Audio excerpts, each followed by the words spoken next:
So a little bit about who we are at the OWHC. So the Ontario Workplace Health Coalition it serves as a unifying structure amongst different stakeholders across the workplace health sector, and we advocate to create a comprehensive approach for healthy workplaces in Canada that value the employee mental, physical, and psychosocial well-being. We believe in being change makers and driving change to help influence a framework that allows all employers to embrace and implement a comprehensive approach to healthy workplaces.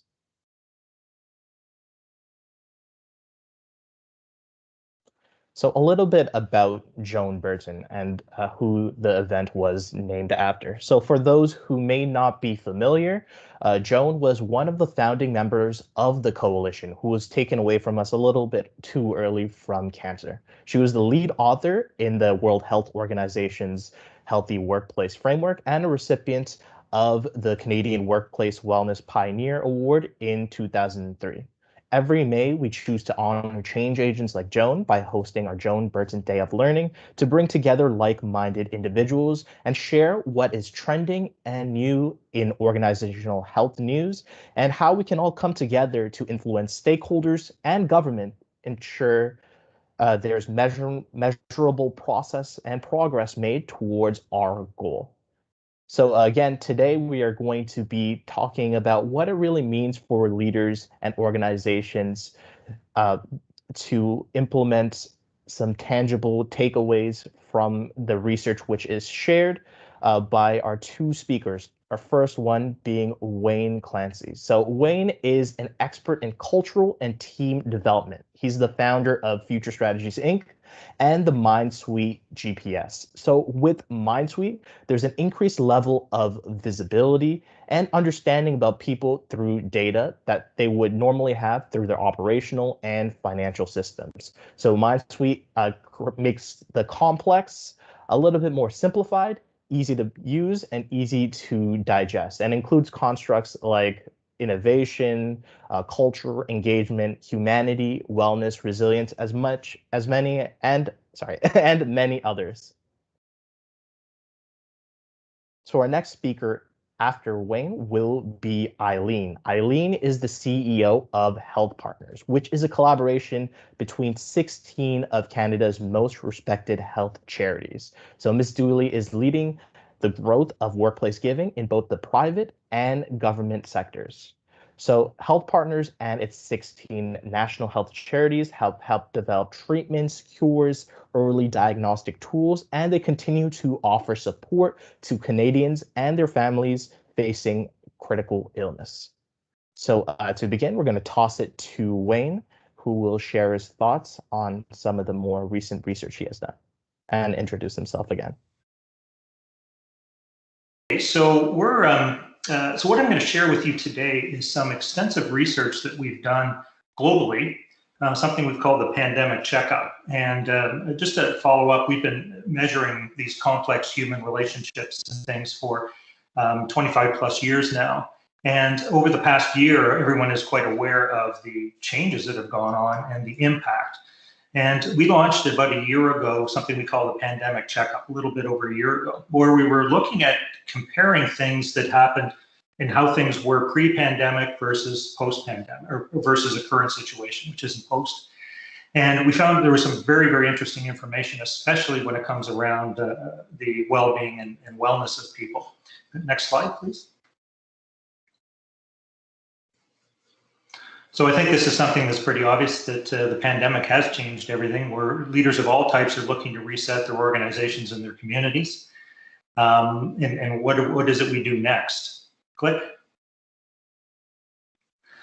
There's also something very significant happening now with what we call work life. And in this new world of work, the barriers between work and life have been all but eliminated, as your community that was your you had your work community and then you had your living community, your home community.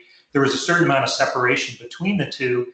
Now that's become very blurred. And over the years, we've done an incredible amount of research in both community culture and how people interact from a community perspective, where they live and share with others, as well as their work environments. And blending these two in together is, and we're looking at what is that new normal, and there's been a lot of information on do we go to the remote work environment completely? Yes, people like it a lot. Why is that? Well, because we get an extra 2 hours a day, plus we're saving a lot of money. But there is a very significant impact because humans are very tribal. We work with each other better when we have the energy and the capability of sharing that. And that is a part of what teams are very much about. So the complexity of kind of working through this whole thing has become very significant. Next.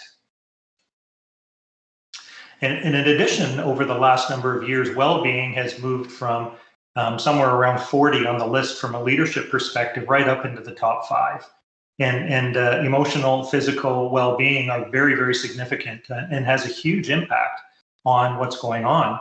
And humans are very resilient. So well-being can be very complicated because organizations can be making a lot of money, but still have a very significant burnout occurring within the organization. So it's not necessarily a directly such as things like culture are, but it is very significant in the approach. Click. And humanity is critical to culture. And there's an emerging business case for humanity and treating each other well, both in our workplaces and in our communities. And in a lot of cases, it's actually becoming a competitive advantage when organizations embrace. And humanity is a very broad term, but in terms of the context of the measurement and how we're working with it, it's how people treat each other within particular environments. And we're doing some very, very fascinating work with Arizona State University. And a number of years ago, ASU identified that they were turning out students who were less socially responsible than the ones they were getting. So they were taking nice kids, turning them into jerks to get a financial result. And this wasn't sitting well because they're considered the US's most innovative university. And this lack of empathy was something that was very concerning. So we had, at Future Strategies, had done a lot of work in the area of empathy, and we had measurement systems in that. And we worked with ASU on how to measure some of those things and discover where was some of that humanity being stripped out from people as they were moving through their educational environment and into their work environments, especially in the corporate and profit areas.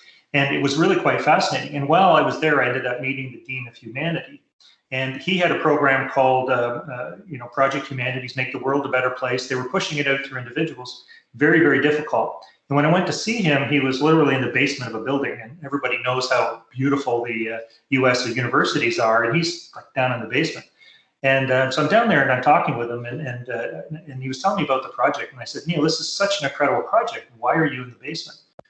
And he looked at me and said, well, because it's only the disciplines that you can measure that get funding. And to me, who've been measuring these complex human relationships forever, I left there and I worked with some really incredible people, including John King, the author of Tribal Leadership, and a lot of other business leaders and some other university and college professors who were very involved in this. And we created something called the humanity model of 14 constructs of humanity, modernized the language, and we built it into our system.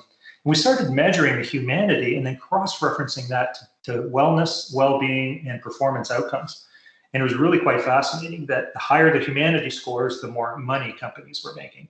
So a part of our research is to create a business case for humanity. How do we help organizations understand that by supporting certain types of behaviors and environments, they can actually make more money as well? And now we have a win-win environment. Click.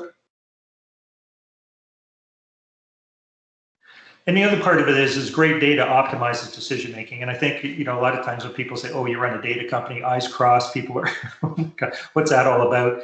And we've endeavored over the years to really simplify that. And I think once you see the dashboard, you'll see that it's a simple calculation and it allows us to really, really understand what are the key elements and what are the gaps. And good data, when it's presented easily, can get everybody focused on what it is rather than what we think it is. And so often we'll break certain constructs of thinking because the data shows that, and it's human perception data, shows that things are different than what people might think they are. Click.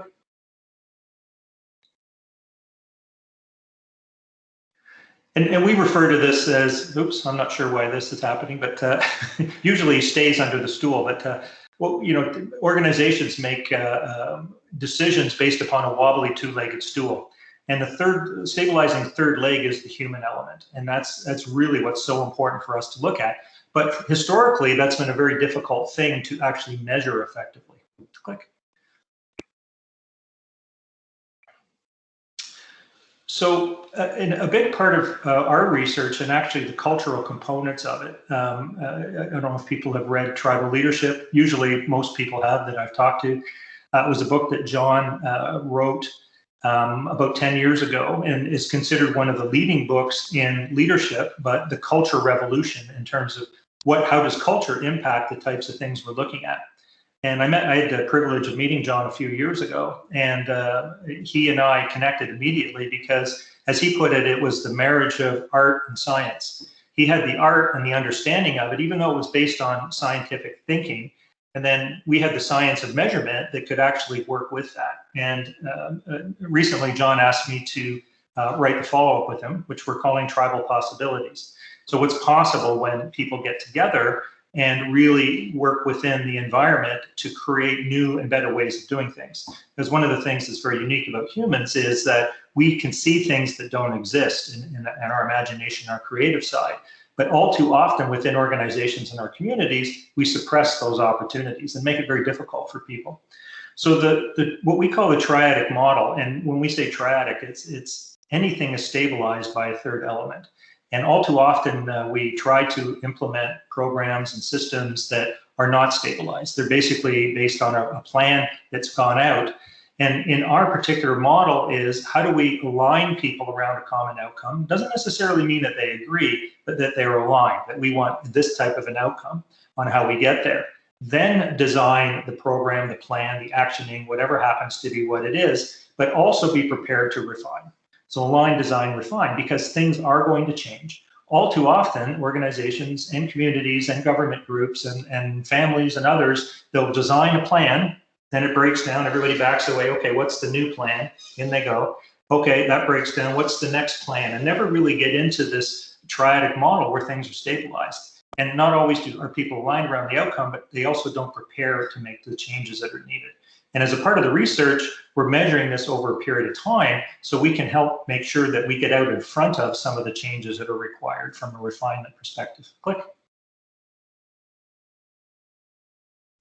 So the pandemic checkup, and I'm going to just give you a quick idea on what the research methodology is behind this, because we have the operating systems that we work within organizations and things. And this is one that we have applied both to communities as well as work environments.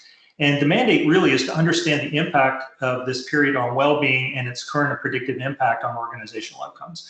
And when we talk about organizational, it also means community outcomes as well, because that's a lot of the constructs are very similar in how people interact with each other as they go through. Like,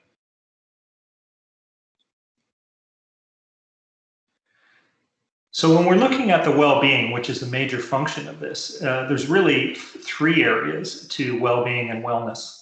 Most of the time, we tend to focus on two, which is your external well-being and your physical body and how well that is, and healthy eating and all the other things that go with that.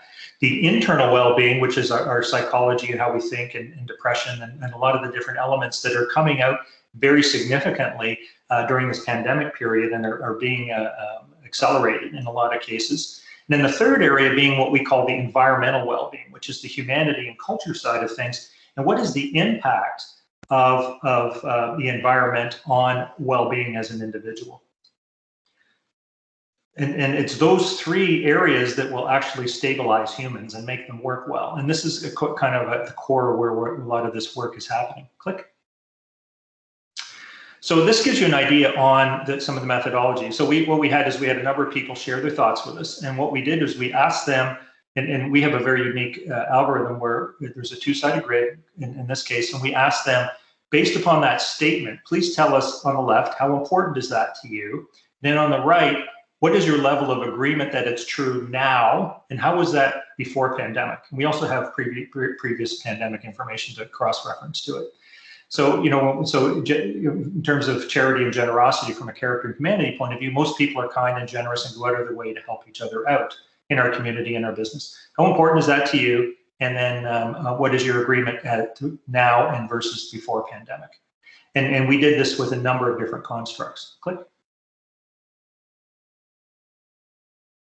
So what happens is that we have what we call our expectation gap index. And from those two numbers, we actually measure the difference between the two. And I'll show you exactly how that plays itself out.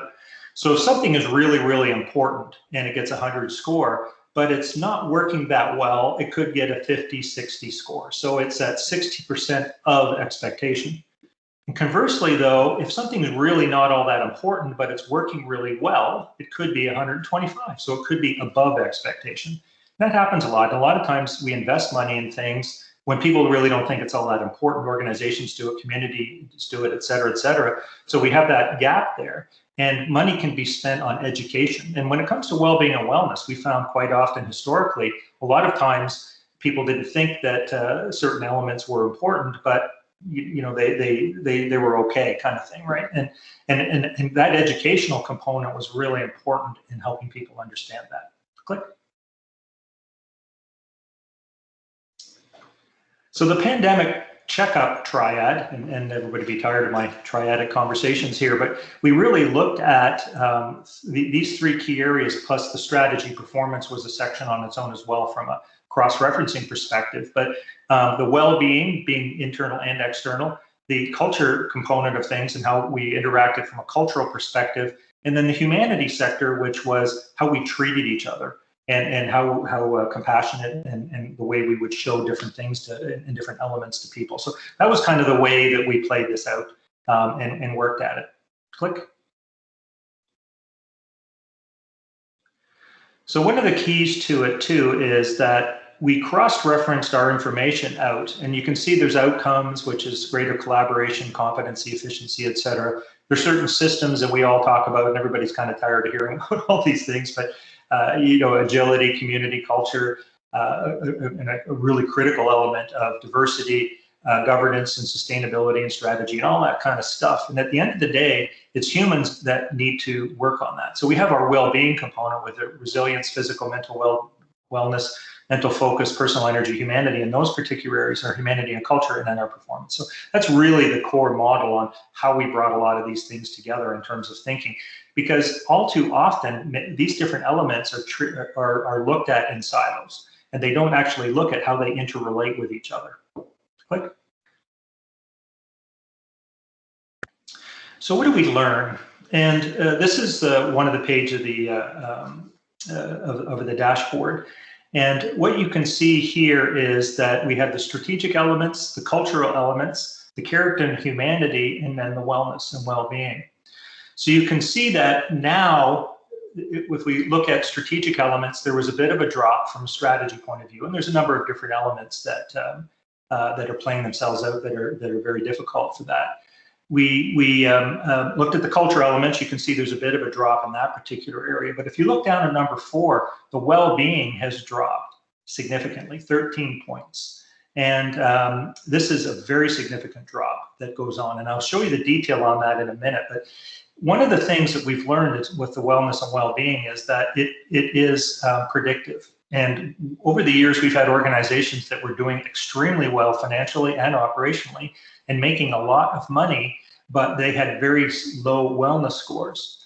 And we were able to predict in almost 100% accuracy that they were going to, if they did not deal with that situation, or communities as well, they were going to have a significant drop off in the 6, 8, 12-month period going forward, because humans are resilient and we can continue on energy that we create. And I use the analogy quite often, if the power goes out at your house, your lights go out, but the humans continue moving around. And that happens a lot within the organizational and community environments. But the good news, and the thing that is kind of exciting and where there's a really exciting opportunity, is in our character and our humanity. Because you can see there's been a 10-point increase in that particular area.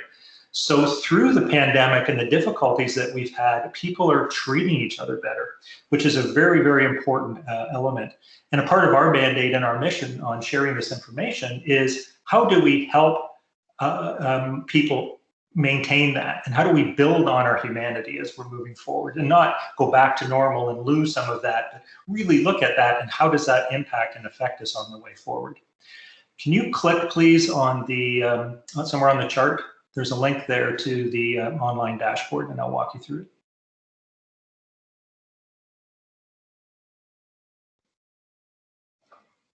Yeah, I'll just share my screen for everyone to see.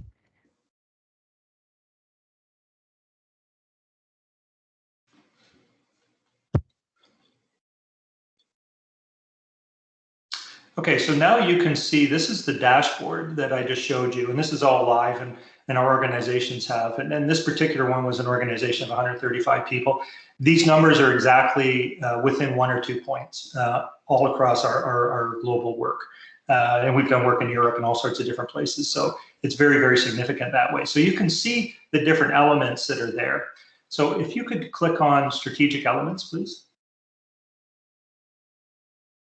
So you can see here some of the different elements that are here. And you can see with the red, it means that we really need to deal with it to a certain degree. So there hasn't been a significant amount of change, but there has been in a couple of the different areas as we go through, as we're going through. And we can share more of this information with people. Okay, can you go back up to the menu, please? Go under reports and expectation gap index, and then go to the right global. Thank you. Okay, now click on the wellness, please. Fourth one down. Okay, so this is showing some of the well-being and wellness problems and issues that are coming up. So you can see here, food. I'm almost a healthy eater. You know, there's a drop of 12 points there. I exercise regularly. Now you'd think with more time, people would exercise regularly, but people are not because their energy is not there. And if you can see the next two, I fall asleep easily and sleep well.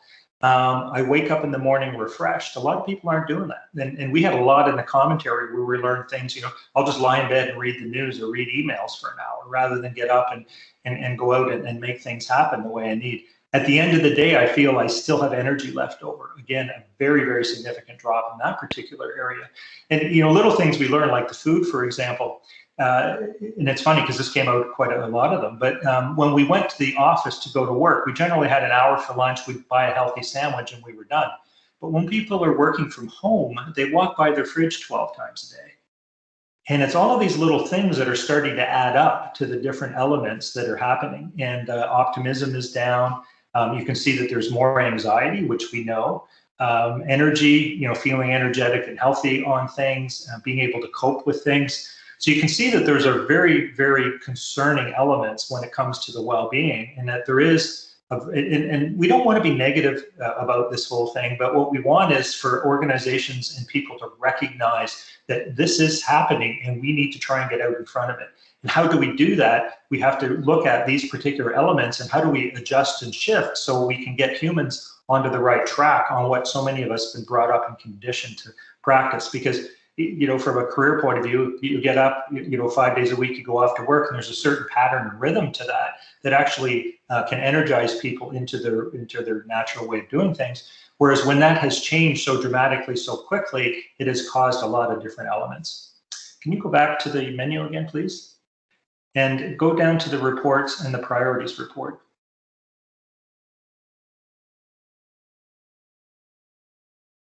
So out of all of this, you can see that out of all the things we measured, 9 of the top 10 came from the well-being and wellness components. And, you know, in terms of restfulness, sleep, sustainability, exercise, etc. So you can see where the impact is. Now I'll leave that be. Okay, back up to reports, expectation, gap, global again. And can you click on the character and humanity, please? So here's some of the good news. Through all of these things that are going on, you can see charity and generosity has gone up very significantly. You can see people are showing more compassion for others. You can see diversity and inclusion, very, very important element.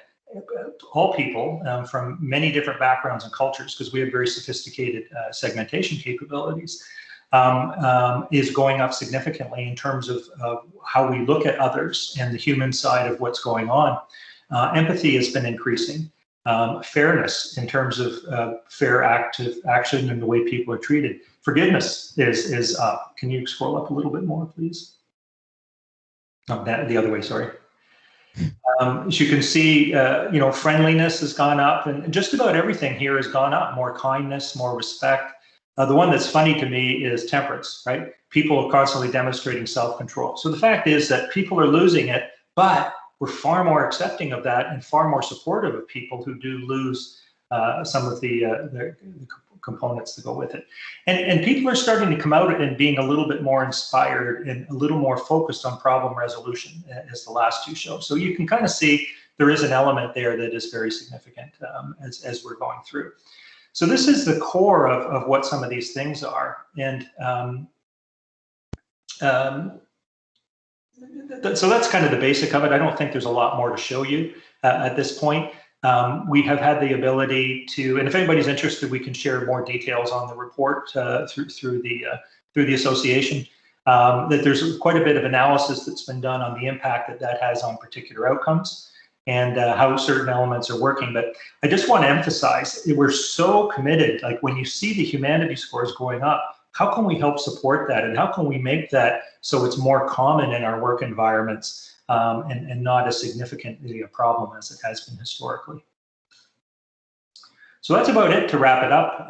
If there's any questions, I don't know if there's people who put in any questions, or if we want to continue with the conversation in other parts. So I haven't seen any questions in the chat yet, but if anybody has any now that the presentation or Wayne's portion of the presentation has concluded, please feel free to pop them in the chat now.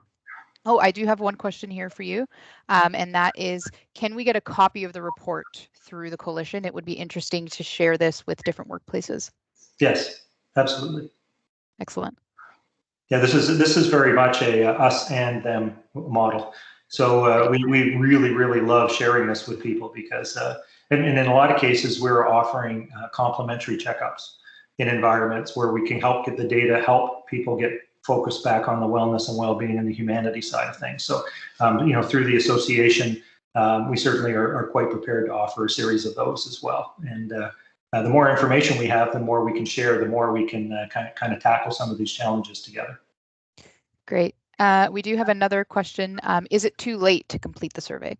No, this is going to be ongoing for a period of time because we're just starting to emerge now. The world is. There are other areas that haven't. There was a link on the original, and we can certainly share more out with everyone. Okay, we have another question. I'm struck that none of the scores pre-pandemic were close to the ideal area. Is there an ideal baseline that the scores could be compared to since pre-pandemic that also shows there were challenges? Yes, we have benchmarks in all of this data that was pre-pandemic. Rarely organizationally do we have anything that's above because most of the time organizations are working a little bit below ultimate expectation. Not very often do you find where everything is actually at or above expectation in any kind of a work environment.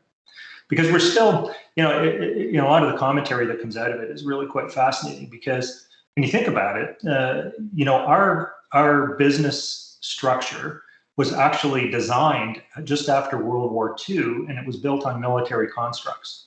And so much of the, you report here, the structure is there, and one day you'll have my job kind of approach, which is not as prevalent as it was, but is still prevalent in our work environments. It's changing a lot because there's been a big push towards that kind of a shift, but we're still working with a lot of that. So the expectation overall of the team, when we include all the different team members, we'll have individuals who feel that things are working quite well and above, quite often leadership groups who aren't necessarily connected with the people within organizations or communities. But for the most part, we're not quite to where people want it to be. And that's the part that's neat. And as we move through this, one of the things that we find is very effective is when we ask people to co-create that future together. And that's what we did in the pandemic checkup. We didn't ask them to answer a survey because if people go, oh, no, it'll go off into a black hole, never to be heard from again. But we asked people, help us create a new future together. Let's co-create. And then share back information on what they and their fellow team members thought and ask them to go deeper into things that they identified as being important. And when we do that, people have some ownership in that, and then we can have much better conversations as we move things forward. Thanks, Wayne. I've got another question here. Do you have resources to develop a business case for well-being? Yes, we have many partners we're working with, and we're looking for more. So if anyone has any interest in working with us, we love it because it's very much about us and them. We embrace even what people often think of as our competitors. We embrace them very often because we have so much information that can work around certain elements that you never have a full picture, or it's hard to get there. So we actually embrace that type of work. And we do a lot of work with some of the big consulting firms who have their own culture models, but the elements that we have around that are things that they find quite fascinating and we share. I've got another one for you here. The goal of the tribal leadership book was for you to build a better organization in which the best people want to work and make an impact. Change the language in the tribe, and you have changed the tribe itself.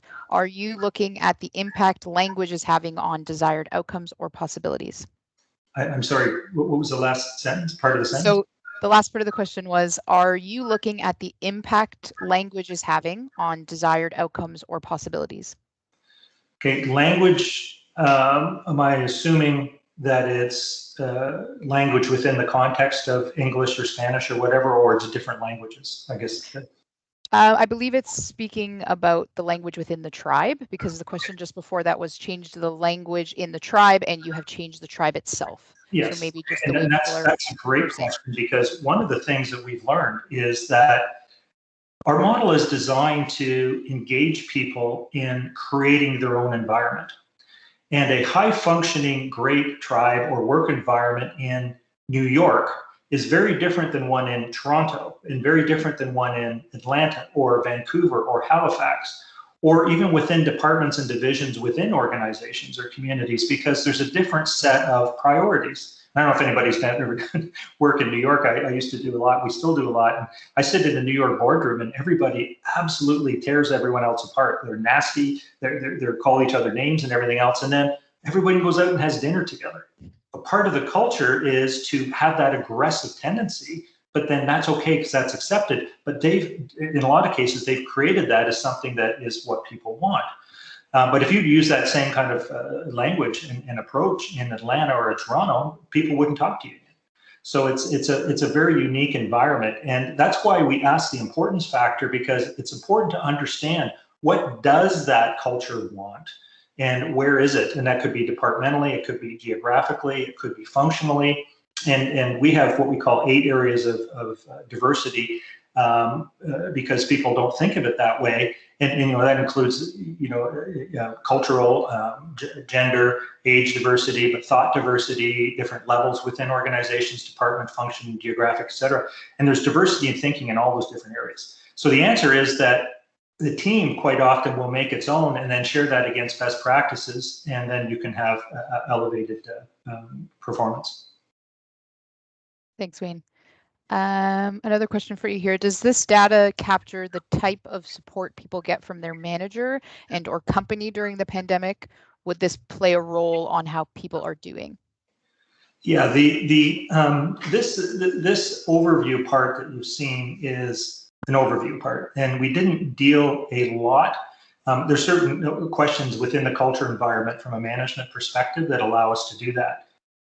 This is what we call a diagnostic tool. And if you think of, and I use the analogy quite often of, if you're not feeling well, you go to your doctor and you may get a blood test or something, and then you may end up at a surgery or some other type of intervention.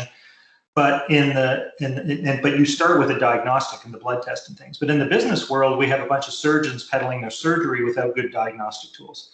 And what a big part of our element is, how do we diagnose where we are? And this checkup uses singular or 3 or 4 different key elements in there, and then we go deeper into those areas. So part of this is showing that we need to go deeper into the management side as a secondary and tertiary part of where we are. And with some of the organizations, we've done that already.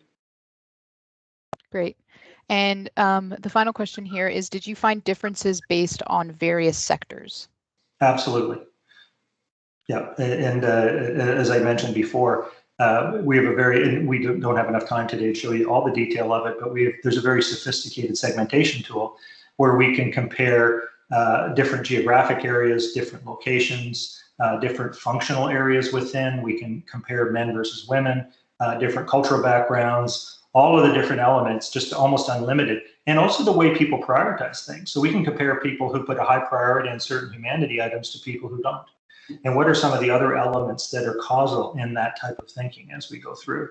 So one of our customers, BASF, because they love the way that we can engineer things and data that way, said that I could literally write a 10,000-page report because of all the different nuances that are there. But those are important to know because we have very diverse thinking, and being able to enable that is incredible from a perspective of innovation and creativity, and also being able to emerge from some of the challenges that we're having right now from a well-being and cultural perspective.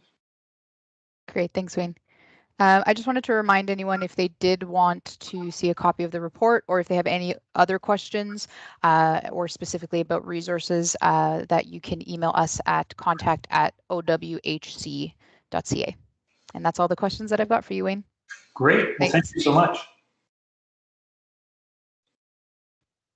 Okay, perfect. All right, thank you, Wayne, and thank you, Alex, for sharing that with us. Very, very valuable insights, and we see the value of data and having that predictive capability to help forecast the impact and fallout. Like, we see humans are resilient, and even if everything looks fine now, we are going to deal with the fallout in the next few coming months, years, so on and so forth. Now I am going to pass it over directly to Eileen, who will take over and talk about the impact of chronic illness.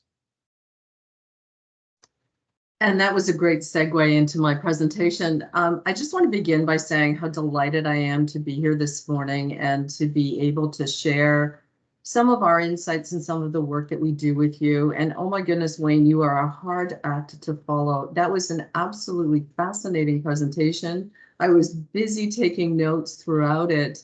I was particularly struck, by the notion that humanity scores are going up and that people are more empathetic now than they previously had been, because it mirrors something that we're seeing in philanthropy and in the work that we're doing with our charitable organizations.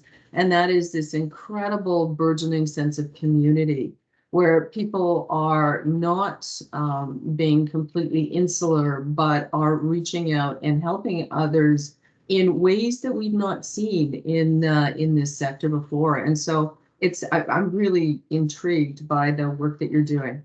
So a little bit about Health Partners. Again, really happy to be here this morning. I want to share a little bit of information about our organization and the work that we do, and perhaps bring a little bit of a different perspective that is not normally thought of when it comes to workplaces, when it comes to employers and employment.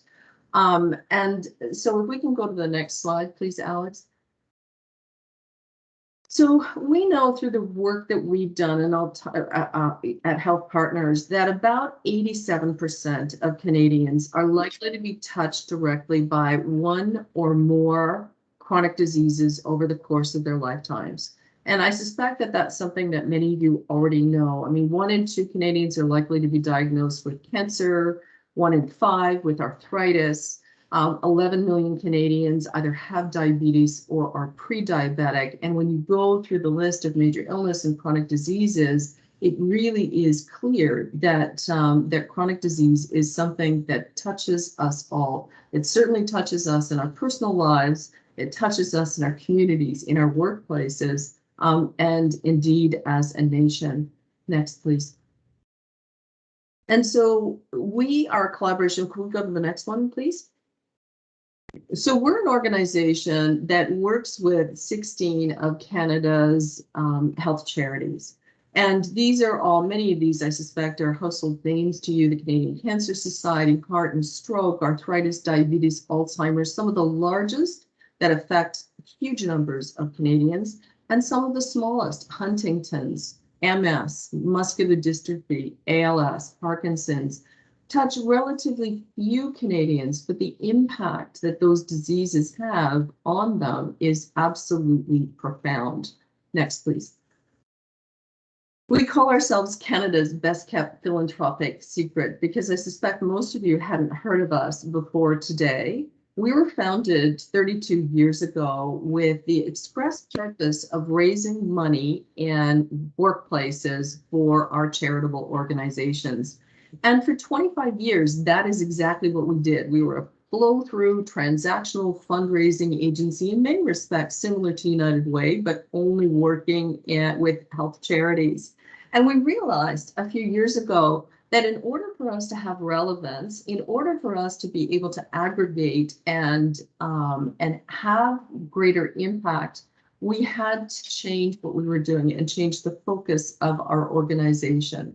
And so last year, after a lengthy strategic planning process, we ended up with a new vision and a new mission. And the vision is to build a healthier Canada and to connect and engage employees to Canada's most trusted health charities. For sure, fundraising is still a component of that, but the mandate and the mission is much broader. It is to try and seek partnerships with workplaces, with employers and employees, to try and bring information about lifestyle changes, about disease prevention, about resources that are available, as well as engaging employees in acts of goodness, in acts of kindness, and in acts of philanthropy that we know have a beneficial impact on health and have a beneficial impact on the workplace. Next, please.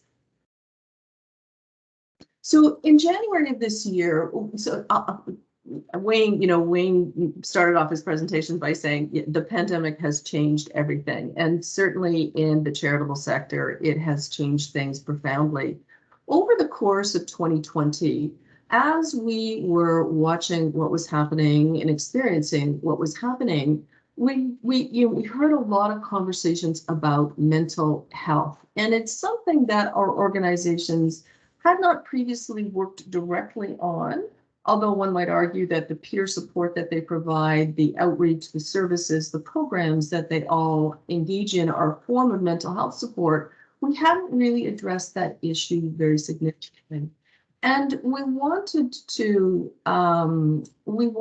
be able to assess what the mental health impact was on individuals with chronic disease and their caregivers. Because we were hearing stories about mental health that were focused on the challenges individuals were having working remotely and not being able to be with their peers, or the challenges children were having and not being in school, the challenges that people were having as they were losing their businesses or losing their jobs.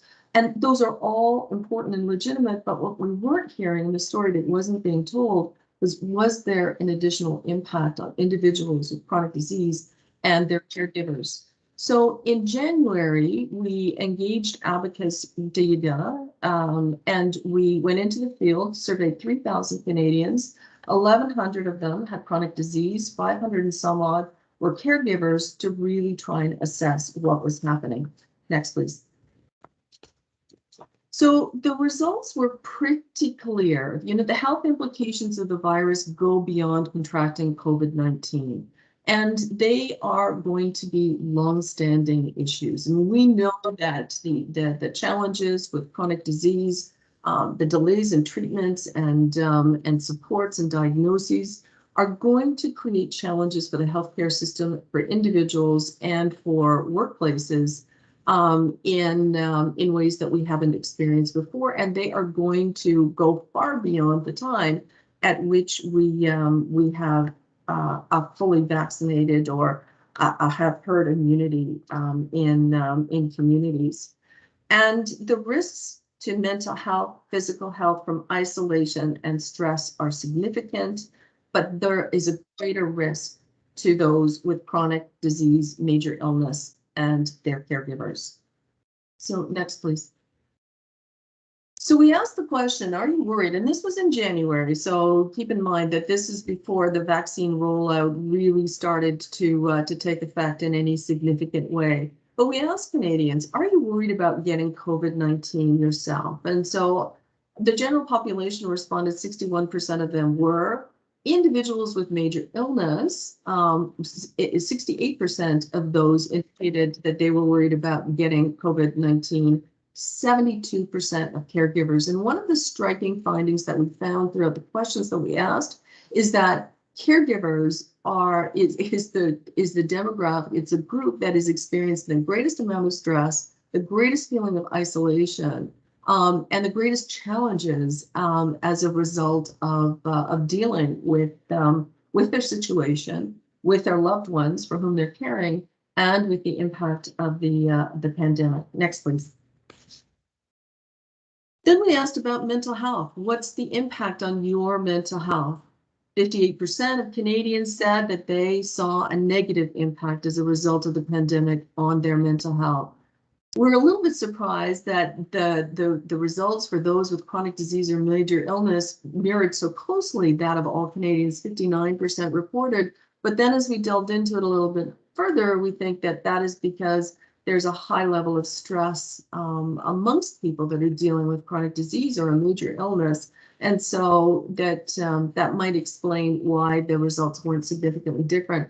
But the gap between all Canadians and caregivers was quite significant, a 13-point difference where caregivers were expressing that the impact on them was extremely negative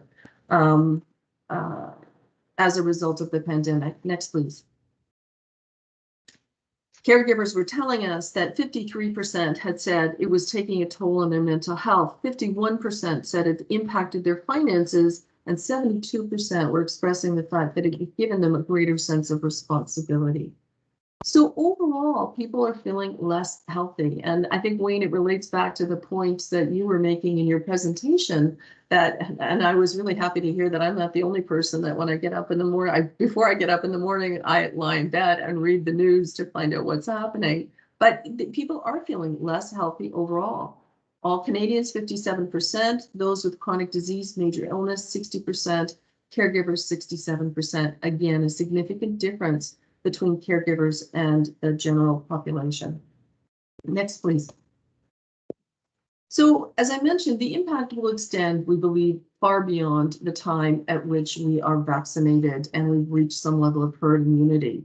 66% of those who responded indicated they were challenged accessing treatment and care, and this was before the third wave hit us. 62% of caregivers expressed that they are more overwhelmed than they've been before, and 30% of those said that they were accessing more services outside the formal healthcare system. And that is creating a challenge and an opportunity for our organizations that provide some of those services and those supports. Next, please. So on the delayed delivery and treatment, 30% of those who responded said that they had experienced some cancellations in screening or diagnoses. And one of our organizations, Heart and Stroke Foundation, has indicated that they noted fairly early on in the pandemic that the number of people presenting in emergency rooms with heart attacks and with stroke was significantly diminished. It wasn't because people were experiencing fewer heart attacks or strokes, they weren't going to the hospital for fear of contracting COVID. And so Heart and Stroke posits that there will be an increased number of people suffering from heart disease and stroke because they have not had, they've had their diagnosis delayed, they haven't been able to see their doctor in a timely way. And so again, the impact is going to be long lasting. 43% have experienced canceled or delayed treatments. 45% have indicated that that has created a negative impact on their quality of life. And 51%, as I've mentioned, have seen an impact on their financial health and well-being. Next, please.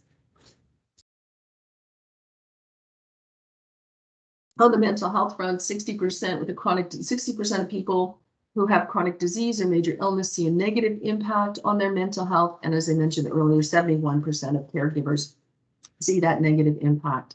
Next slide, please. So the question really then is, what difference does this make, or why is this important to workplaces and to employers?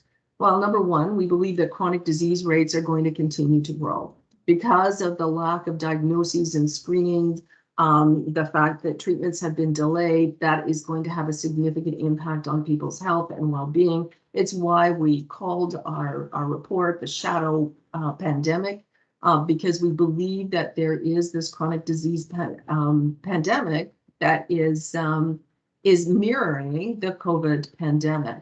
Employers are already experiencing stress, anxiety, mental health issues as a result of the pandemic. It's going to continue to be exacerbated for employees with chronic disease or caregivers who are trying to juggle working from home, looking after children. Often it's women who have that burden of trying to manage all of those additional stresses and those additional strains. And that is going to continue to have a toll on individuals' mental health as we move forward. And it will be important for employers, we believe, to be cognizant of that and to try and identify what opportunities there may be to work with their employees and support them. Next slide, please. And so we see this actually as an opportunity to engage in new partnerships and to help bring perhaps a resources that's not often thought of to workplaces in this really critical support that needs to be provided for employees. And so, I'd like to suggest that, some of our health charities are very much an undiscovered resource that may be available to workplaces who are looking for some resources, looking for support, looking to engage their employees in activities that we know create a sense of well-being, contribute to overall health and happiness, and reduce anxiety. Next slide, please, Alex. So many of you, I suspect, are familiar with the WHO model of healthy workplaces. And I'm sorry, this is really tiny, so it's hard to see. We've adapted it slightly to really trying to identify where are the opportunities for charitable organizations, and in particular health charity organizations, to work with employers, to work with employees, to help create and build healthier workplaces. And the two, obviously there are things that are completely the responsibility of employers in terms of the psychosocial work, the physical work environment. But where we feel that there is an opportunity for us to contribute to this building of healthy workplaces is around personal health resources and enterprise community involvement. Our organizations offer a wealth of resources, supports, webinars, information to individuals with chronic disease and their caregivers. And it comes in the form of online support, peer support, information that is available for people that are struggling with a significant health issue. And that is available. And we're happy to make connections to make that information available. We are organizing our work at Health Partners less around institutions and more around causes. So the relationship between mental health and chronic disease and resources that are available. We're talking about women's health. We're talking about men's health. As opposed to individual disease states, we think it's important to take a more holistic approach and make resources, again, available to workplaces and to employees that may be experiencing some of these challenges. And we know that an area where we can actually really help make a significant contribution, and Alex, if you can go to the next slide, is what we call do good at work. Right? We know that, and there have been many, many studies that that have identified a direct link between CSR, between employee well-being, between employee retention, and a greater sense of community. We know that engaging employees in volunteering or in giving and connecting them to community actually results in a greater sense of engagement on the part of employees, in greater productivity on the part of the workforce, in improved health, and in less stress. And so there's an opportunity, we think, for employers and workplaces to become more engaged, to make that connection with community through an engagement with a charity. And I'm not suggesting that it has to be Health Partners. It could be any charity because we know that makes good business sense. And so I guess I wanted to end by saying that we see ourselves as a gateway to a healthier workplace. We're certainly not the only contributor.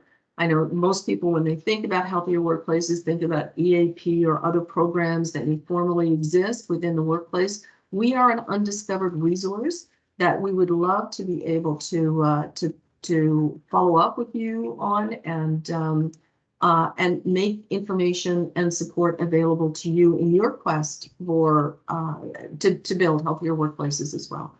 So I will stop there and see if there are any questions. And again, thank you for the opportunity to be here today.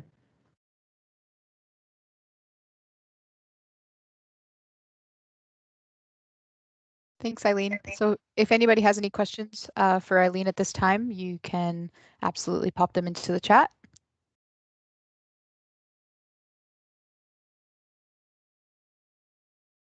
Unless you did such a great job that no one has any questions for you.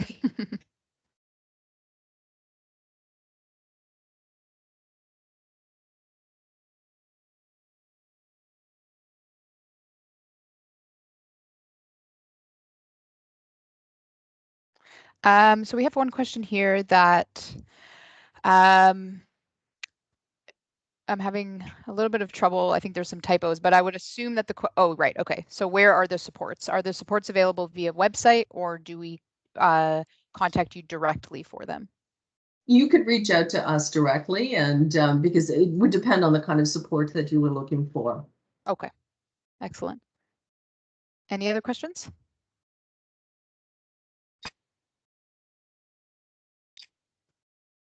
I have another question for you, Eileen. Can you describe an example of how a workplace has reached out and engaged you? Engaged Sure. with you. Yeah, absolutely. So one example is through charitable giving. We are actually part of the federal government workplace charitable giving campaign, and we're part of private sector campaigns where companies reach out and they want to give their employees an opportunity to contribute financially to health charities. And so we've raised over $204 million for our health charities over the last 15 years or so. And so that is one example.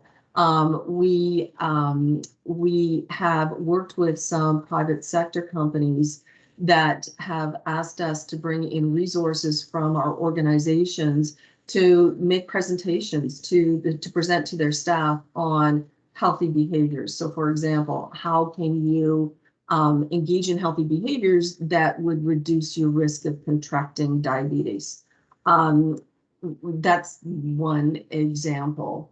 And there are many, many others. The Arthritis Society offers a program called Fit for Work that actually helps workplaces look at the design of their workspaces to assist people that are suffering from arthritis. And so there's a myriad number of programs that are out there that we can leverage and make connections for. Thanks. Any other questions?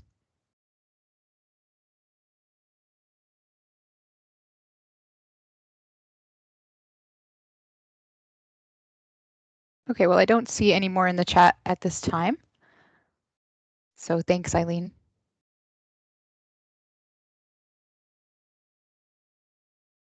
Perfect. Thank you, Eileen, for sharing that data. And it's very, very interesting to know the impact it had specifically on caregivers and the opportunity for employers being highlighted to make a true impact to charities, which would increase their level of engagement and a connection to the community itself. So I am going to pass it on to Alan, who's going to talk a little bit about our comprehensive healthy workplace model and introduce our panelists. Good morning, everyone. I know a lot of you, a lot of familiar names. We've got an interesting, pretty much pan-Canadian group list. Although we are the Ontario Workplace Health Coalition, and one of these days we may need to change our name, we've got actually a fairly broad spectrum of participants. So those of you who are out west, thank you for getting up early and joining us. And it's probably good afternoon for those of you. Yeah, it is good afternoon now for those of you in Atlantic Canada. So welcome. Before I introduce the other two panelists who are going to join, Eileen and Wayne, just a few editorial comments from yours truly. So you've seen the model. It's interesting what Eileen did, because she basically sort of took this model and then layered in some additional material. And so this is the model that has existed for the Ontario Workplace Health Coalition since about 2013. Many of you on the call will be familiar with a model that looks like this. There are several organizations that use a model like this, and many of you on the call will know that this comes from work done by the World Health Organization back in 2010, 2011. And actually, Joan Burton, who we're honoring today, was the lead for the WHO on this particular work. I want to point your attention, Alex, can you, just go to, okay, thank you. That's, you anticipated what I wanted. So there's sort of the Plan, Do, Check, Act, which is associated with kind of best practices, continuous improvement, and it's sort of coming out of that world. And if you Google Plan, Do, Check, Act, you'll see that it's actually been a long established way of sort of operational excellence and continuous improvement. And you can see, I won't read all of the words that are on the slide, but you can sort of figure out for yourselves what Plan, Do, Check, Act really are. What I want to do is focus this discussion, because many of you on the call, we spend a lot of time looking at occupational health and safety, health and lifestyle practices, and organizational culture, and the interplay between all of these. And of course, all of these quadrants, if you will, sort of working together. There are things that we need to do in each of these quadrants, but it's also the opportunity for the quadrants to sort of work together. I would suggest that by far the least talked about facet of this workplace health model is organization social responsibility. And so what I'd like to spend just a couple of minutes on is talking to you a little bit about what that is. And Eileen actually provided, thank you, Eileen, for doing that, an excellent segue, because she provided a couple of elements of what we mean by that. And we've talked about charitable giving, volunteerism was in there. And there is actually a fair bit of research that suggests that if we can engage our employees, because organizational social responsibility, a lot of it came out of the sort of environmental sustainability space, and many organizations still look at it that way, and they think of it as giving back to the broader community. Some of that is in the environmental space. Some of that is even in the charitable giving space and so forth, but it tends to be externally focused, not necessarily internally focused. And yet there is research that suggests that if we engage our own employees in our organizational social responsibility activities, we actually more than check a number of boxes. We actually improve, for example, employee health, well-being, and engagement in some of the big ticket items like that, by involving employees in an organization's social responsibility activities. And yet that is a classic disconnect. So I want to introduce the notion, and many of you will be familiar with ESG. Alex, can you go to the next slide, please? So, and again, I'm sure most or all of you have heard the term ESG. As I think about what ESG is and how it relates back to our model, I think it's important that we start to look at it. And so you see people, planet, prosperity, principles of governance. I won't read everything that's here, but if you look at what some of these elements are, they transcend all of the elements of our model. So people, for example, are obviously they don't belong in any one quadrant. They actually belong in all four. But read the words that are here: reflecting a company's equity and treatment of employees, wage gaps, health and safety. These are big items. Planet, we've kind of talked about the environmental aspect. I actually learned recently, almost as an aside, having done some work and still doing some work in the asthma space, and there are a couple of you on the call that are familiar with this work, and I just found out literally a couple of weeks ago that there is an environmental element to some of the asthma puffers that are prescribed. They release greenhouse gas emissions. I didn't know that. Their health issue. But so suddenly this becomes not only sort of an employee health issue, it becomes an environmental issue. use of water and so forth, prosperity, how a company affects the financial well-being of its community. And then principles of governance, of course. So my point in showing you all this is to really just set the stage for where I think some of these models will need to start to go and reflect, because if you look at and go and Google ESG, and this comes out of the World Economic Forum, this is the kind of stuff that goes to investors. It goes to, it goes to government. It goes to, all of these sort of big places. And if you want to follow the money, this is how we follow the money. And so if you think about what we have traditionally tried to do in the health and well-being space to improve employee health, it's a drop in the bucket compared to the money that's spent over here. So my point is, let's connect the dots. And within Ontario Workplace Health Coalition, we have just begun to have some discussions, around, is it time to update our model? It is 8 years old, and the model from WHO is 10 or 11 years old. So I just wanted to put this up for your consideration. So with that said, Alex, you can take this off the screen, and what I'd like to do is bring up the panelists, and so what we're going to do, and I'll have the two new panelists, Terry Szymanski and Tiffany Rickard, who are going to join us in a moment. So the purpose of the panel is really to pick up on what you have just heard from Wayne and Eileen, and we wanted to focus on the three themes of sort of two that Eileen raised, which are around caregivers and individuals with chronic disease, and Wayne talked obviously a lot about relationships, and a lot of this kind of comes together. So what I would like the panel to focus on is we've talked a lot about the so what, or the what and so what. We want to focus a little bit on the now what, and what does this mean for organizations and workplace stakeholders. So Terry, over to you. Please introduce yourself, and then we'll hand it over to Tiffany. Hi, everyone. I'm so happy to be here today. I'm Terry Szymanski, and I'm a health and safety officer at OPSU, the Ontario Public Service Employees Union. Before I'll just make sure someone can hear me. Alan, can you hear me okay? Yep. Awesome. So what I find is what I'm going to say is going to be dovetail very nicely with what Wayne and Eileen talked about. Wayne talked about the importance of addressing like what are the burning issues.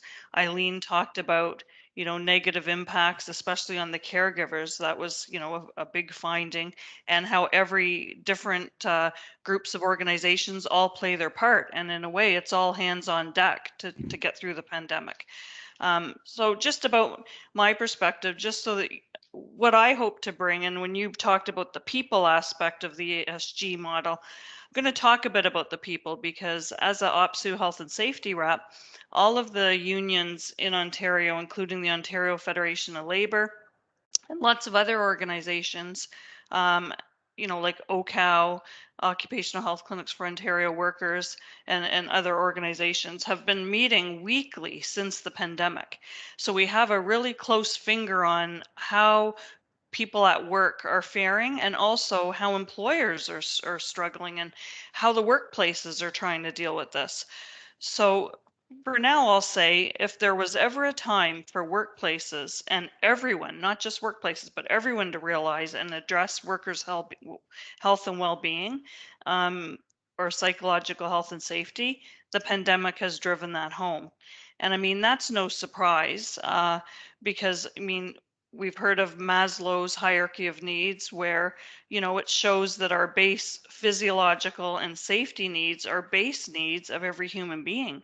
And Wayne talked about humanity and all of that, how it's increased, and stuff. So I want to talk a little bit about some of the challenges that we've been seeing directly, that workplaces, employers, workers, stakeholders, and probably a lot of people on this call have been experiencing. So an unknown virus, right? So we don't know how it transmits. We don't know how to plan in a workplace. We're kind of dealing with information that we didn't know in the beginning. essential workers, what some workers can't work at home. And so how do they work at work? How are they safe? Which ones can part of the work be done at home?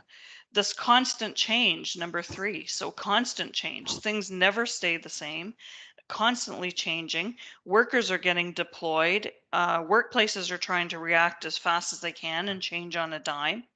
Different sectors have different rules, and then, the public health guidance, there's municipalities that differ, that have different public health departments, and the guidance could be different from municipality to municipality. We have system coordination challenges. The Occupational Health and Safety Act, the rules, safety is one of the big quadrants, and I loved Eileen's model, and it also resonates with the OWHC model, where health and safety is an important pillar. And that really sent a big challenge to everybody during the pandemic. Legislative gaps, and one more, new chronic conditions, this brain fog and about long haulers. We might have some new chronic conditions out of this. For now, I'll just say that, a strong base in a workplace operating in a healthy way sets the stage to be able to deal with challenges well. So for now, I'll leave it there, Alan. Great. Thank you, Terry. Tiffany, over to you. Hello, can you hear me, Alan? We can hear you. Okay, awesome.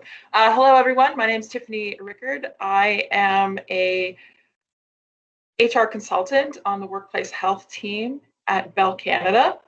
I'm also the vice chair of the OWHC. I don't have a lot to add here right now, other than I know that Bell has a lot of capacity to support employees that a lot of other organizations don't, but I have a history of working with really small organizations, so I hope that I can add to the conversation that way. But at Bell, we have a model of anti-stigma, prevention, and recovery. And I think that fits well here. The anti-stigma piece is all about that building awareness and encouraging people to be supportive of each other and be understanding, that humanity piece.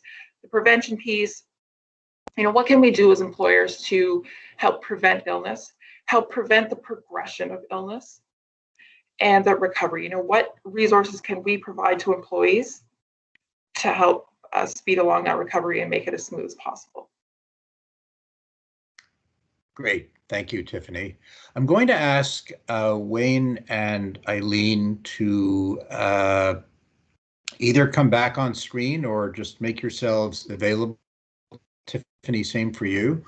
And we're going to open it up for the panel. So this is meant to be interactive, and so I've got a couple of questions that I'm going to put to the panel, but if there are any of you have got questions or things that you want to say to any of the panelists, please feel free to put that in the chat, and Alexandra will be monitoring that, and she'll let us know if there are any questions.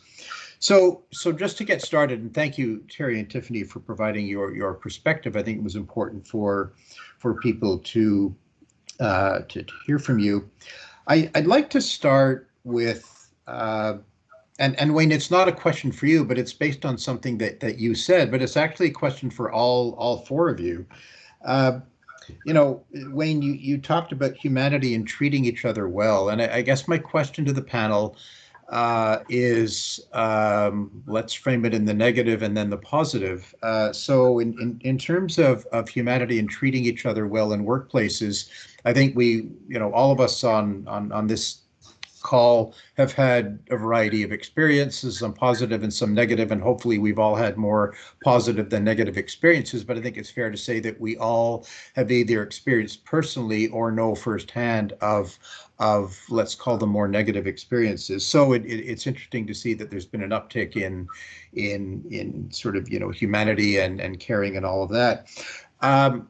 My question first is, what barriers are there to doing better in this regard and doing more around humanity and treating each other well, and this part B to that is, so part of it, part A is the barriers, and part B is what can we do about it? Are there opportunities that are, and I think there are based on some of the data that both Wayne and Eileen brought forward, to capitalize on COVID and some of the changes that we've seen in COVID, but how do we turn that into practical solutions? And I would encourage you to think about policy and resources and so forth. I'll leave it at that. So first, barriers.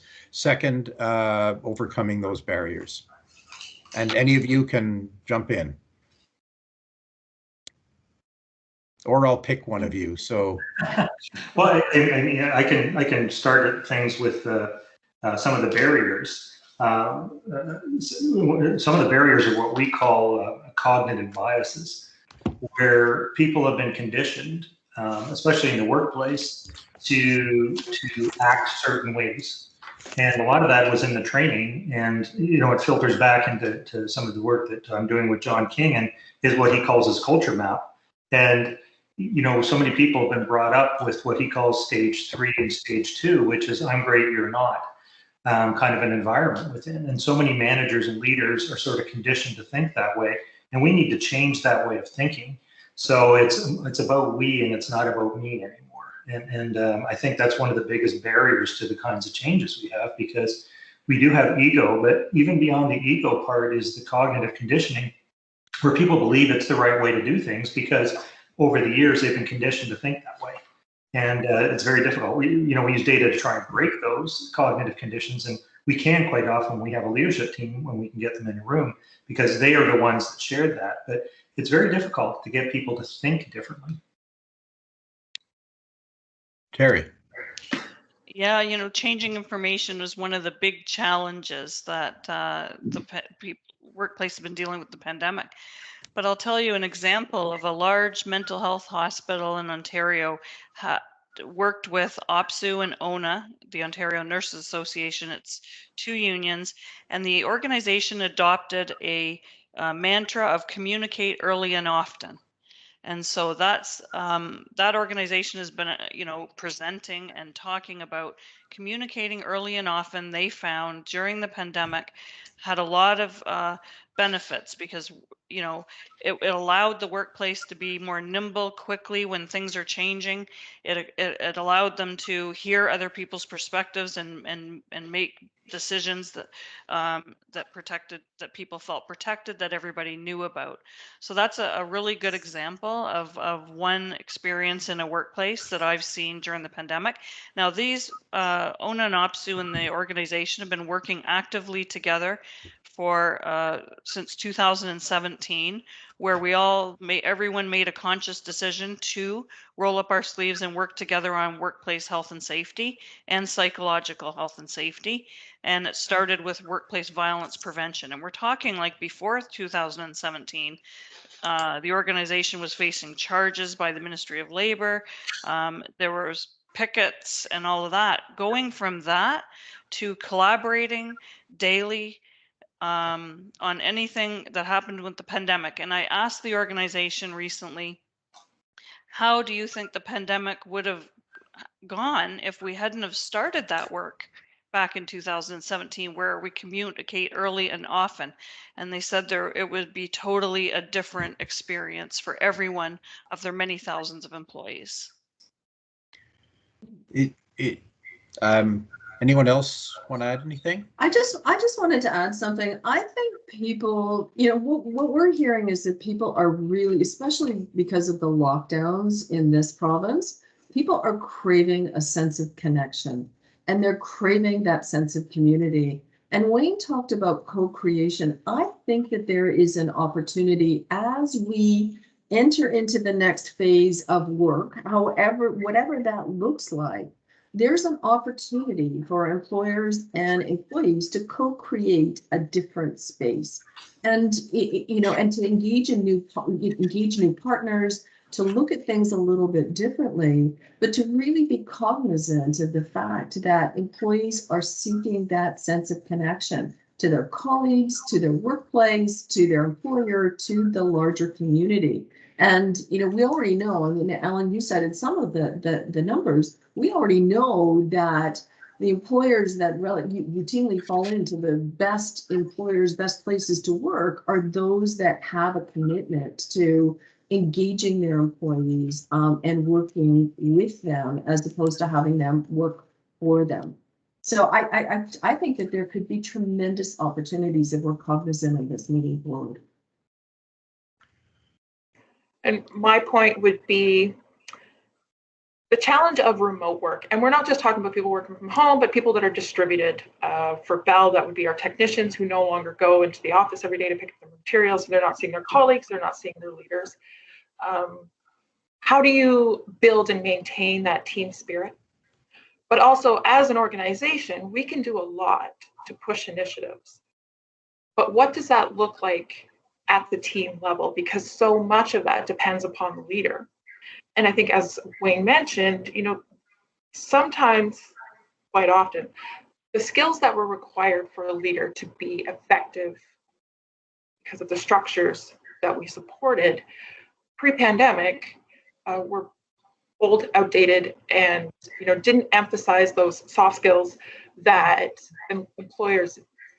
leaders need more these days. So for me, it's how do we support employer leaders to develop those skills, and how do we encourage leaders who aren't measuring up to either up their game, or are there opportunities for them to transition out of the role? Because again, so much of that experience of the team culture and the employees' experience at work is at that team level. And part of the confusion is the whole definition of leadership, right? Because there's quite a bit of confusion right now on the difference between a leader and a manager.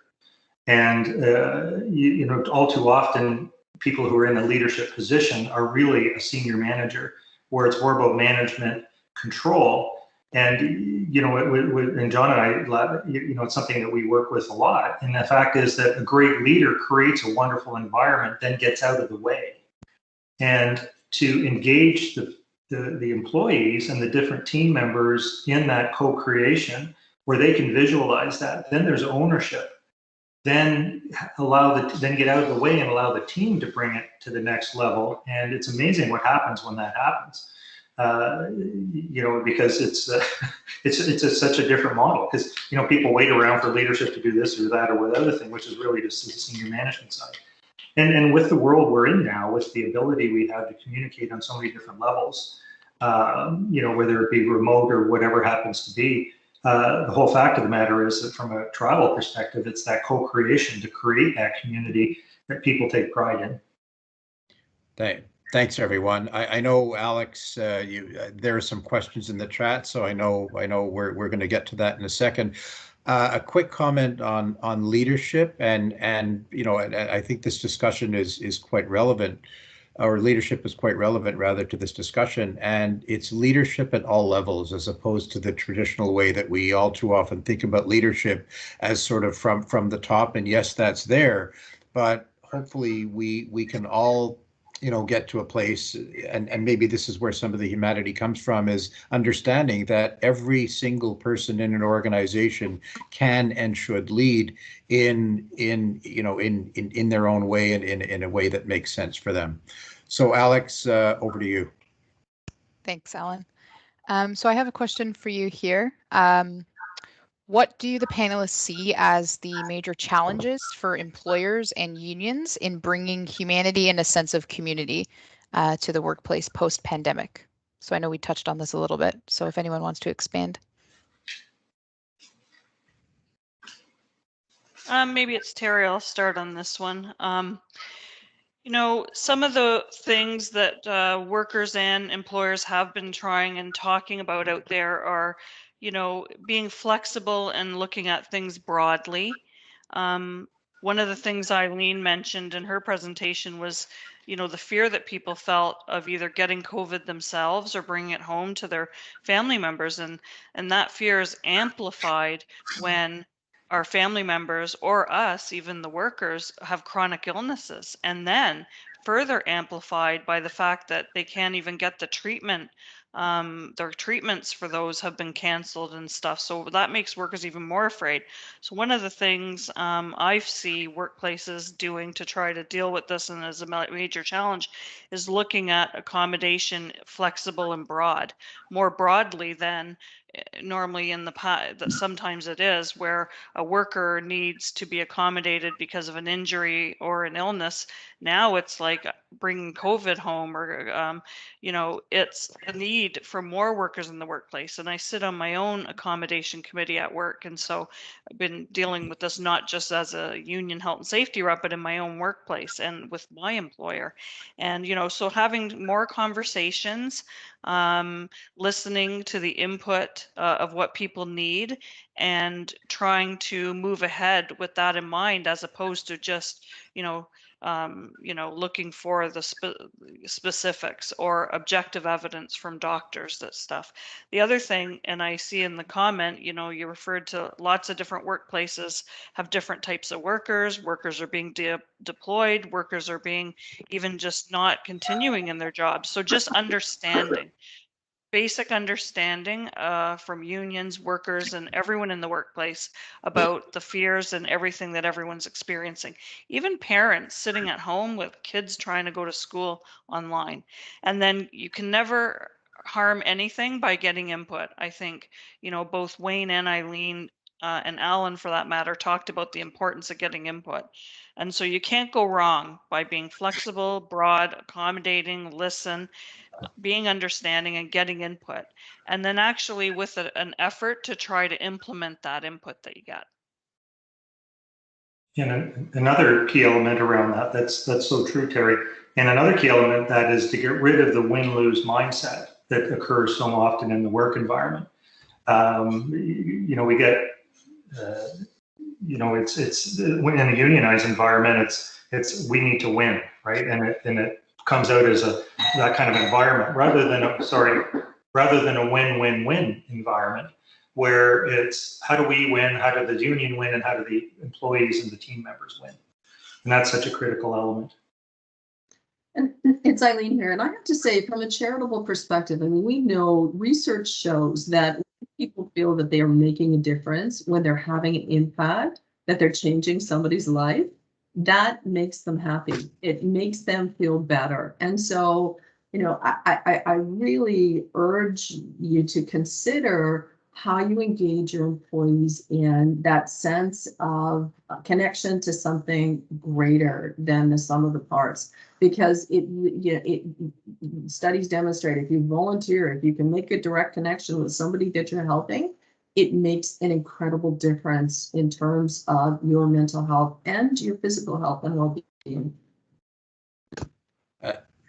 An example, a couple of examples that I've used in past are, and not to sort of pick particular ones that are favorites. They're just examples that are well known. So if you think about CIBC Run for the Cure, and some of you may have heard me say this before, I think CIBC Run for the Cure was always about social responsibility, right? It was about raising funds for cancer research, and along the way, it's still that. But it's also now, to some extent, about CIBC own employees. And, if you think about that, so it fulfills part of their social responsibility mission, if you will. It also fulfills employee health and well-being, because people are out there, they're walking, they're running, they're preparing. They're also raising funds for a good cause, for cancer research. And so they're more engaged. And so if you were to measure employee engagement in that moment, you'd probably see an uptick. And so, one sort of organizational initiative, if you will, fulfills several boats. Habitat for Humanity is another, and there are lots of others. So that's what I meant before about connecting employees to the purpose of an organization. It's both internal and external. Alex, I know there are more questions coming in, so I think I'll go back to you. Sure, thanks, Alan. So we have a question here. Is the path to trust, and therefore fruitful collaboration, creativity, problem solving, etc., through benevolence?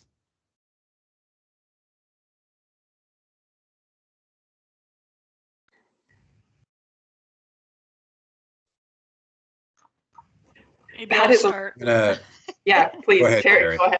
Well, I was just going to say the path to trust, you had me there. I mean, first of all, you know, that organizations think that is an important thing to address is awesome, because that is a very important thing to address. And the leading organizations do find that to be important. And I mean, the path, I find I see a lot of different workplaces at a lot of different stages in their relationships together, also in the activities, also in the health and safety protection and or you know, wellness status. And I see input being a very important piece, and then having it in a way that people can see changes, they can see initiatives. People hold true to what they say they're going to do.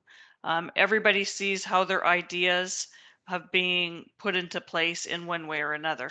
So it's about what you see, and it's like more than just that sense. It's what you hear, it's what you see, it's what you feel. You know, it's how the organization operates. And I know that now, after all, you know, the few years of really great work that we're doing at different organizations, we can see and feel a change.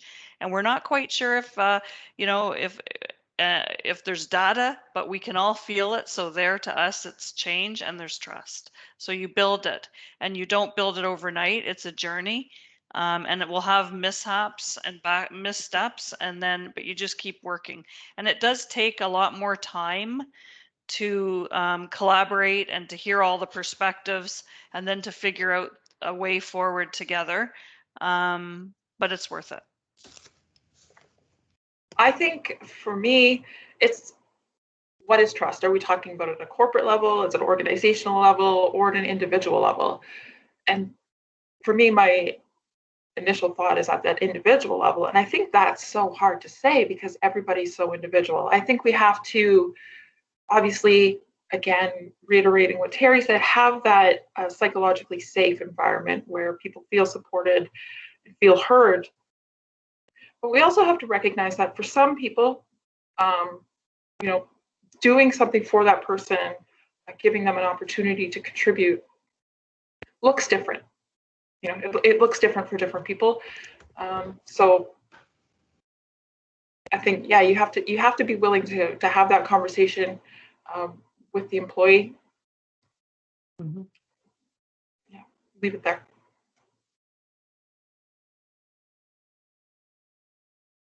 Anyone else want to comment on that question, or perhaps Alex, we can move to the next question. So there actually isn't any other questions right now in the chat. If anybody has any more that they would like to ask, please feel free to do so. Well, while we're waiting, I will, since that's my job, I will throw a question out. So I want to come back to caregivers for a moment, because that was a significant theme, Eileen, in your presentation. I guess my question is, so given what we saw, given the data that we saw, and obviously that's COVID related, but I think we can all relate to the issue with caregivers. It's not the first time that I've heard, and not the second or third either, about the significant impact on caregivers. I think some of it's been exacerbated by COVID, but I think most of us on the call know that that's not a new issue, right? And my question to the panel, to all four of you, is, and again, it's back to that sort of what gaps exist, what barriers exist. You know, my real question is, how can we care more for the caregivers? Because there appears to be a gap. They appear to be as or even more significantly impacted than even those who are living with a chronic condition. So question part A is, what barriers exist? You know, think about resources, think about policy, to providing more support for caregivers, and part B is, what can we do about it? Anybody want to jump in? Eileen, can you shut your camera, please? Oh, sure. No, not Eileen. Eileen. So I guess I can take a little bit of a stab at it. I mean, we know that the face of caregiving is changing. You know, it used to be that caregivers were women in their 40s and 50s, the sandwich generation, that were caring for elderly parents and young children. What we're seeing now is that there's an increase in caregivers amongst millennials who are actually caring for grandparents. And that is something that we've not really seen in a significant way before. And so I think that it behooves employers to really be conscious of the fact that, you know, it's still predominantly women, but it is a wider, there's a generational shift that's happening in the face of caregiving right now. We're particularly concerned about this because we know that there's a link, obviously, between mental health and physical health and well-being. If individuals are depressed or suffering from stress or anxiety, they're much less likely to engage in healthy behaviors that can reduce the risk of contracting chronic disease. And we know people have chronic disease that they're more likely to be depressed and have poorer health outcomes. And caregivers are kind of standing by trying to manage all of this. I can say that our organizations consistently across the board have done a tremendous amount of work and do provide supports for caregivers. And so if in workplaces there are caregivers that, you know, are experiencing challenges and need some support and need some resources, we have a wealth of those. And, you know, they range from being able to connect with other people who are going through the same thing. They range from webinars in terms of how to care for someone who might have ALS, how to care for yourself if you're caring for someone with ALS, and so forth. So there are some resources that are out there that are available to be utilized in workplaces to provide some support. And I think it's also, to me, I think one of the fundamental questions is, how do you create an environment where people feel comfortable disclosing the fact that this is a stress that's having an impact on them? You know, it's and especially how do you do that in workplaces that are distributed and are remote? You know, I think that's one of the things. Certainly, we have a small office, but one of the things that we've noticed is that the chit chat and the ability to have those kind of conversations about your family and what's happening in your life, we're missing that because we're all working so remotely. So what are the kind of intentional things that we can do as employers to try and create that environment where people feel comfortable disclosing and asking for that kind of support? I may have raised more questions rather than answering them, but I think it's really important for employers to be aware, you know, when you were talking about chronic disease, that it's not just the individuals that are suffering from chronic disease, it is their support system that is more significant.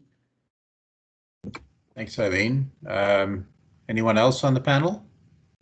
Yeah, Go ahead, Tiffany. I agree 100%.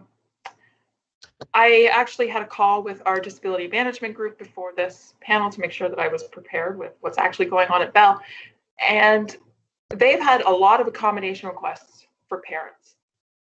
They haven't had accommodation requests for other caregivers.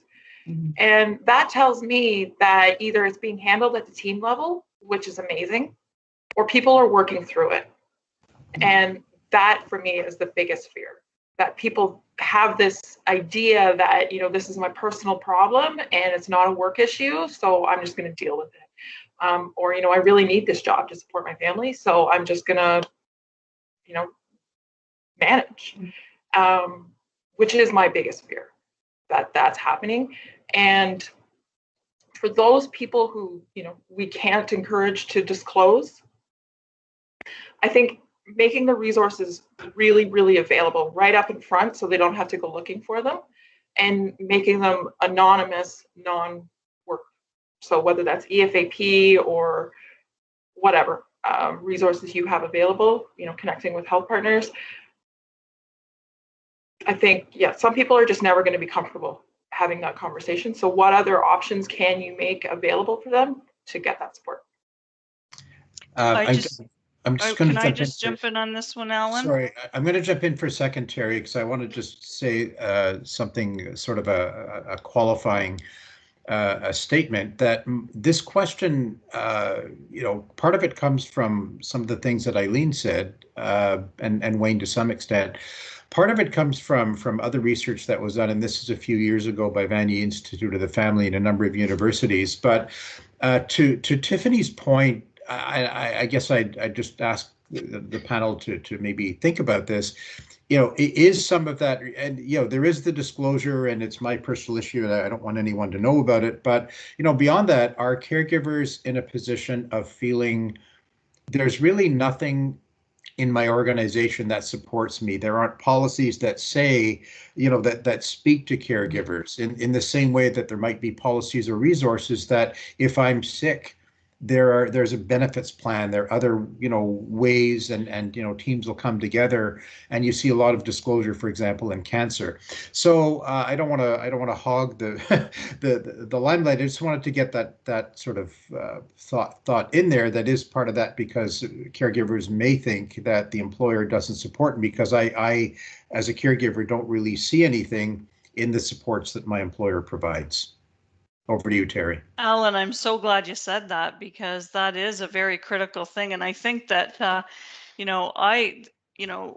employers and workplaces are putting out newsletters during the pandemic, wellness newsletters, and that is an excellent place to talk about, the work about caregivers and how it's affected them, and exactly what you just raised. And so there's an opportunity. A worker getting a newsletter from their own organization that talks about caregivers and provides resources to, a lot of the links and issues that Eileen had talked about, like Alzheimer's, people with chronic illness, they might see themselves. And so I wanted to say yes on that. That's a great idea. I think everyone in this webinar should go back and think, okay, what is my organization doing, or how do we message about caregivers? So awesome. For me, and because I'm a health and safety officer, I want to give another tip to everyone here, is to think about health and safety protections while at the workplace for all those caregivers. There was a study by Institute for Work and Health's Peter Smith and Occupational Health Clinics for Ontario Workers, John O'Dyke, and others, that surveyed the pandemic workers twice in the pandemic over the two different waves, both in healthcare and non-healthcare, and they had about 8,000 responses between them all. And their main findings were workers who felt that their needs were met in regards to protections at work, which Peter and the group mentioned, measured it in terms of 10 or 12 different infection control practices and personal protective equipment, etc., reported fewer symptoms of anxiety and depression.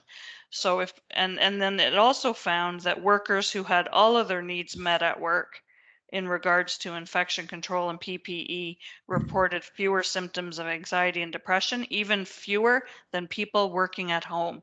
And so, highlight the caregivers throughout the pandemic, whichever way you can, and do health and safety protection for those caregivers as best you can by working with the Joint Health and Safety Committee and everyone at the workplace who can add to that in the changing guidance. Thank you, Terry. Anybody else on the panel want to comment? Okay. I think given the time, I don't really want to get into another question, because I know we have a commitment to wrap up by noon. We don't want to hold people past that. So I think unless there is a burning question that anyone, or I'll give the panelists a last chance to say anything about anything for a minute or two, but we do need a couple of minutes to wrap up at the end, and I do want to make sure that we wrap up by noon. So last chance for any panelists to get some thoughts on the table. Anyone? Just, it's so important that we do this together. And it is such a great opportunity for us to really come together, not just as leaders and thought leaders in this area where there's some interest, but also for all different types of leadership groups. and even get our governments and and corporations and businesses and everyone kind of focused in on, hey, you know what, we can be really, really healthy, but we need to support that kind of thinking, and we need to have that openness of conversation about it. And it's a big opportunity, and I just can't. I'm very passionate about it, so I kind of go on. But the whole idea of leveraging some of the strides we've made and how we treat each other through this, how do we keep that going? You know, what a great opportunity. And you know, one of the things, and thanks, Wayne, for saying that. I think the you know, one of the things that we're trying to do in the workplace health space, those of us who are involved with organizations like OWHC, is build continuity so that we don't have what, as we always, you know, we often used to do in past. You have a seminar that's very interesting. You bring a bunch of people together, stakeholders, fascinating discussion, then we all go away and nothing happens because the tyranny of the urgent takes over. So strongly encourage everyone to, hopefully that there are a couple of practical tips that the speakers and panelists you can take away. Our commitment is to continue this discussion, as Wayne said, because it cannot and should not be a one-off. There's lots of fruit here. So we will follow up. We've got newsletters and so forth. We'll summarize some of this for you. Again, the today's session has been recorded. So thank you all for participating. Last chance for any other. I was just going to say, build a solid base, you know, communicate early and often, and all hands on deck. I'm not sure if I'm frozen. My last comments would be, you know, leverage the people you have inside your organization to help build your program. Wellness doesn't need to be expensive. There are people inside your organization that can help. There are organizations that are available, participation, available French and English across the country for free. See what's available for free. Also, make those resources available upfront, and employees shouldn't have to go digging for that information. So EFAP is a great mental health support. They also have other supports for total health.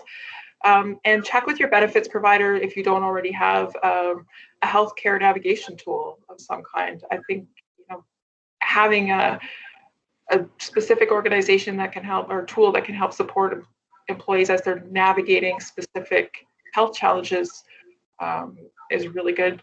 And connect with, again, community partners like health partners. You don't have to do this alone, and it doesn't need to be expensive. And I think if I could just pick up on that point, I think that there's an opportunity to find new partnerships and forge different kinds of relationships. And I think, the data that Wayne was talking about at the beginning, certainly, what Terry and has said, I mean, it just, to me, that reinforces the sense that we do have an opportunity to create something that is different, and something that can really, truly benefit employees in a meaningful way. Thank you, Eileen. And it's not a cost, it's an investment.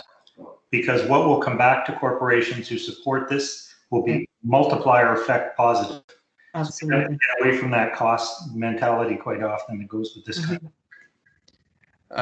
I get the last word before I turn it back to Nivith, and the last word is to reiterate something that I said a little while ago, and that a theme that we have really explored today, and that's that when we talk about building new relationships, even within the single organization, you think about the ESG stuff that I showed you before.